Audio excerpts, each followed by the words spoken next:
Yeah, what you described, very interesting. What you described with reference to Milgram studies, it's fascinating to me that students' reaction is, yes, but we don't do this anymore. We don't, that experiment is like from the 50s. Now it's 60 years, 70 years later. And isn't that perfect, like typical reaction to classic literature?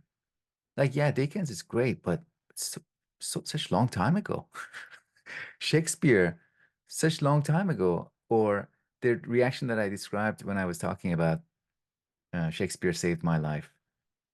That there is definitely one way to read uh, Shakespearean tragedy that is just okay. That what a great lesson, but it's out there. It's not really part of our world. It's part of a different world, and that's to me that signals a failure of recognizing recognition. Just like how we sometimes look at a different culture and we fail to recognize their humanity. Wittgenstein says this in the notes, his notes on culture and value. He says that sometimes you look at a person who belongs to a different, speaks a different language, enacts a different culture, and I can recognize the humanity of the person, but we don't even recognize that as our own failure to recognize.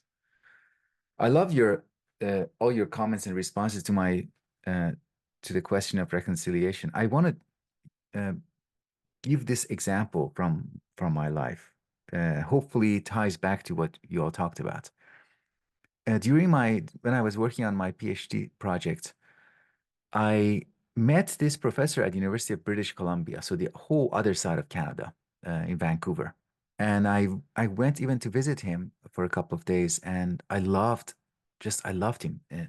One of the things that he told me was that if you really want to get into a new subject, if you really want to get into a new topic, don't read books that are published recently by established professors, like full professors who are like, this is the new book that they have come up with, they have brought out on this topic of, I don't know, universalism and diversity.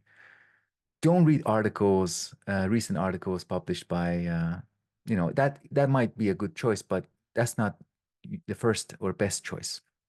He said what he does is he goes to recently completed PhD dissertations because that's the meeting point of new blood coming into university system, working really hard, defending against the whole committee.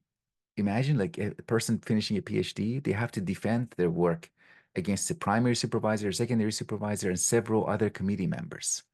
And they are there to push back against their ideas. And it's a genuine entry point. A new person, typically a younger person, comes in and they have a fresh perspective on a field and they're learning to articulate that perspective. It's a meeting of the meeting point between the established and the new. And it's a reconciliation between uh, continuity and being fixed and being unchanged. And also a reconciliation between continuity and change. How are things changing and how to respond to them? Yeah, the one other thing unrelated I wanted to take a note on. Yeah, you're right, Mike. I actually really admire this about your reviews. I don't know anybody else who does this. When you review a book, you first mention that you were inspired by, a particular channel picking up the book in the first place. Like, yeah, that person's review like uh, intrigued me or piqued my curiosity. And then you occasionally talk about several other YouTube channels who have discussed the book and have said some things, and you bring in that. That's a scholarly style of uh, reviewing that you bring in to YouTube. You really enforce that on this medium that is not necessarily friendly to it. Although it can be done, as you showed, it can be done, but it's not done commonly. Why? Because it doesn't have to be done.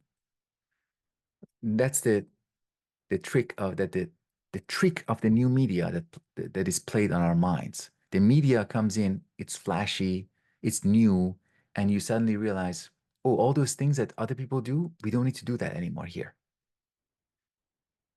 Although we can still work with long paragraphs. We can still continue. We can continue to think.